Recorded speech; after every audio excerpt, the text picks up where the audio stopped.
Նիկոլ, այս ինչքան քեզ պապաներ են պետք, այ մարդ, որ գան քո քարոզ արշավը փրկեն։ Սկզբում Վենսներ, հետո Մակրոնը, հիմա էլ Ամերիկայի պետքարտուղար Ռուբիոն, դու աշկիս նենց ես արել, վերջում են քո իսկական պապան Ալիևն էլա գալու քո համար քարոզ արշավ անի, հա, այ շատ ժուկը։ Իզուր չէ էլի մարդիկ քեզ ասում են 10 օբշիկ, այն նրա համար, որ չես կարողանում տղամարդկություն չունես, ինքնուրույն քո քարոզ արշավը առաջ տանել։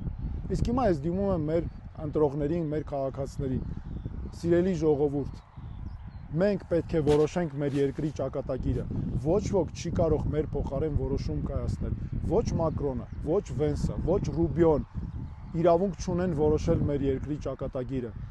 Խնդրում եմ գնացեք ընտրության, շատ գնացեք ընտրության, քվեարկեք մեզ համար, ես ձեր թեկնածուն եմ, իսկական, հայկականը, քվեարկեք քվեաթերթիկ 6-ի օգտին, հանուն մեր պետականության ու Հայաստանի շահերի։